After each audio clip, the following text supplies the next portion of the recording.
ஆயனரோட மனசுக்கு சிந்திக்கிற தன்மையே மொத்தமா போயிருச்சு. அவர் கண்ணால பார்த்தது காதால கேட்டதுன்னு எதையுமே அவரால் நம்ப முடியல. இதெல்லாம் கனவுல நடக்குதா இல்ல உண்மையிலேயே நடக்குதான்னு கூட அவரால் முடிவு பண்ண முடியல. உலகத்துல இருக்க அரசர்கள் யுத்தம் செய்யறது இயற்கைதான். ஆனா பெண்களையும் குழந்தைகளையும் வயசானவர்களையும் பசுக்களையும் கலைஞர்களையும் இம்சை பண்ணக்கூடாதுன்னு கட்டளை போடுவாங்க. எவ்வளோ பெரிய கருணை இல்லாத அரசர்கள் கூட அவ்வளோ மெனக்கெட்டு இந்த மாதிரி கட்டளையிட மாட்டாங்க.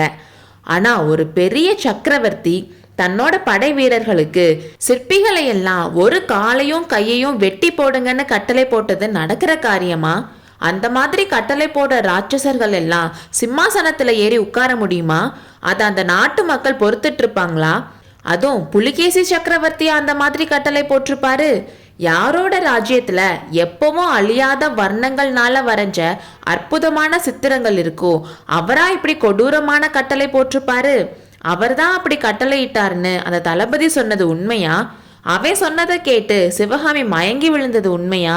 அவளை பிடிக்கிறதுக்காக போனப்போ வாதாபி வீரர்கள் நம்மளை பிடிச்சது உண்மையா நடந்தது தானா?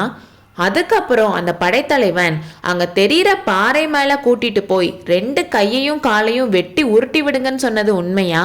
இல்லை இதெல்லாம் கனவா இருக்க முடியாது. அதோ காஞ்சி கோட்டை தெரியுதே, இந்த ராட்சச வீரர்கள் அவங்க கையில கத்திய பிடிச்சிட்டு ரெடியா இருக்கிறது உண்மையில நடக்கிறது தான். சிவகாமி, இந்த பாவி உன்னை எந்த நிலைமைக்கு ஆளாக்கிட்டேன் பாரு. என்னோட அஜந்தா வர்ண பைத்தியத்துக்கு உன்னை பலி கொடுத்துட்டேனே, ஐயோ என் மகளேன்னு கத்துனாரு. வீரர்கள்ல ஒருத்தன் கத்திய ஓங்குனப்போ ஆயனர் அவரோட கண்களை இறுக்கமா மூடிக்கிட்டாரு. ஆனா அவர் எதிர்பார்த்த மாதிரி கத்தி அவர் கைய வெட்டல. நிறுத்துன்ற அதிகார குரல் ஒண்ணு கேட்டுச்சு. ஆயனர் கண்ணை திறந்து பார்த்தப்போ, இதென்ன புலிகேசி சக்கரவர்த்தியா இவரு, இங்க எப்படி வந்து சேர்ந்தாருன்னு ஆயனர் யோசிச்சாரு. சக்கரவர்த்தியை பார்த்த வியப்புல ஆயனரை பிடிச்சிட்டு இருந்த வீரர்கள் அவர் மேல இருந்து கையை எடுத்தாங்க. பக்கத்துல இருந்த பள்ளத்துல அவரோட கால் நழுவி அவர் சரிவுல உருண்டு போய் விழுந்துட்டாரு.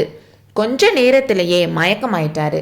ஆயனருக்கு சுய நினைவு வந்தப்போ பக்கத்துல மனிதர்களோட கூச்சல் சத்தம் கேட்டுச்சு. முன்ன கேட்ட அதே அதிகார குரல் நிறுத்துன்னு சொல்லுச்சு. ஆயனர் கண்ணை திறந்து பார்த்தப்போ அவர் அவரோட வீட்டில் இருந்தாரு.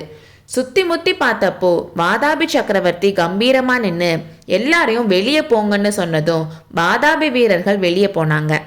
வீட்டுக்குள்ள ரொம்ப கஷ்டப்பட்டு பண்ண சிலைகள் எல்லாம் உடஞ்சு கிடைக்கிறத பார்த்தாரு. அதை பார்த்து அவருக்கு ரொம்பவே கஷ்டமா இருந்துச்சு.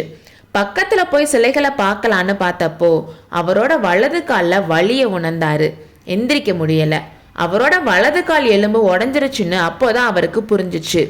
அந்த டைம்ல அவரோட தங்கச்சி கண்ணில் கண்ணீர் பெருக உடம்பெல்லாம் நடுங்க ஆயனர்கிட்ட வந்தாங்க. கொஞ்ச நேரத்துக்கு முன்னாடி வாதாபி வீரர்கள் அந்த வீட்டில் பண்ண அட்டகாசங்களை பார்த்து ரொம்பவே பயந்து போயிருந்தாங்க. எல்லாரும் வெளியே போனதுக்கு அப்புறம் வாதாபி சக்கரவர்த்தி சாந்தமா நடந்து ஆயனர்கிட்ட வந்தாரு. ஆயனர் அவர்கிட்ட, பிரபு, தங்களுடைய வீரர்கள் இம்மாதிரி அட்டூழியங்களை செய்யலாமா என்று கதறினார். அடுத்த அத்தியாயத்தில் சந்திப்போம்.